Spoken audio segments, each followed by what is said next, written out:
Alright, let's talk about the core Ninja Turtles cast. For those of you who are extremely unfamiliar with Ninja Turtles, here's some basic background. And this is going to generally be true in every iteration of the franchise. For Turtles are exposed to a mutagen.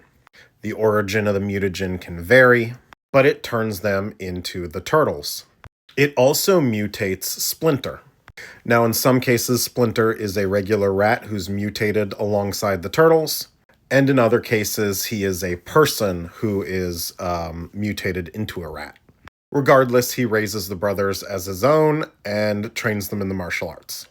Leonardo is the older brother trope. He's very by the book. He is the leader. He's not super flexible. He is the reliable and dependable one. Donatello is the smart one. He's the nerd. His skill is primarily in robotics, but sometimes they just have him dipping into any old science. His class card is literally does machines. That's from the original Ninja Turtles song. Leader's talent didn't quite fit because Leo leads is like the lyric, whereas Donatello does machines. Donatello is probably the least capable hand-to-hand fighter, but he's the most capable when it comes to other things. Raphael is the angry fighter. He flies off the handle all the time. He's very aggressive. He's cool but rude. Generally, he's the one to leap into a situation without thinking. And then finally, there's Michelangelo, who's the goofball. In some iterations of the franchise, he's actually the most capable fighter because he's the most able to get out of his own head. But he's also the party dude. Almost all the great turtle lines you've heard, like Cowabunga, are all Michelangelo stuff. He's also my favorite turtle.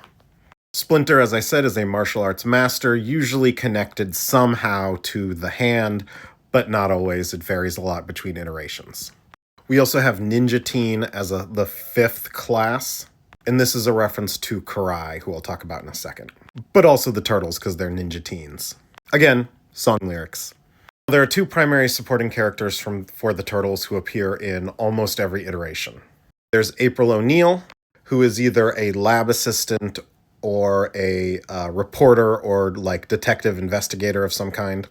As a lab assistant, she usually works for Baxter Stockman, who is a researcher who either created the ooze or is involved with ooze somehow. He's most famous for his fly form, which I'll talk about another time. She's ethnically ambiguous in the original comics. People think she probably leans more towards like a light-skinned black woman, very similar to someone Kevin Eastman was dating around the time he was doing the comics. And her ethnicity has sort of varied ever since, skewing into being a black woman more clearly recently, including in this set, but also in the 2018 and 2023 versions of the cartoon. The other major supporting character is Casey Jones. Casey is a sports-themed vigilante who takes a lot of his look from Jason from the Friday the 13th movies, and he tends to get along really well with Raph because they're both sort of hotheads. And he's often romantically involved with April. The two primary antagonists for the Turtle are the Shredder and Krang. Shredder is the leader of the Foot Clan, and Krang is an alien or extra-dimensional alien called an Utrom. Now, the Utroms exist in a lot of versions of Ninja Turtles, but Krang himself doesn't always. The original comics had Utroms that were not necessarily villainous. However, Krang from the original cartoon sort of became emblematic with the Utrom. He's sort of a brain-looking alien, not unlike an intellect devourer from D&D, and he often has to use robots and things to do his fighting for him. Shredder, meanwhile, usually has a personal history or personal stakes with the Turtles, often involving Splinter himself being his old human rival or something along those lines. Shredder actually dies in the very first issue of the Mirage comics. His role is sort of taken over by his niece, granddaughter. It varies, but basically his heir is a young woman named Karai, who is sort of like an anti-hero type. She's sort of got an on-again, off-again friendship with the Turtles. The original cartoon also introduced the two most popular secondary antagonists for the Turtles, Bebop and Rocksteady. They've appeared in most, but not all, versions of the Ninja Turtles.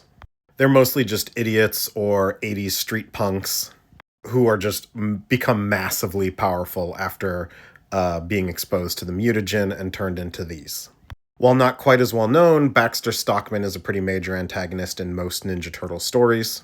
He's only a fly in the original cartoon and versions of the cartoon, like things that iterate on that cartoon, like the video games and the comic books based on the cartoon.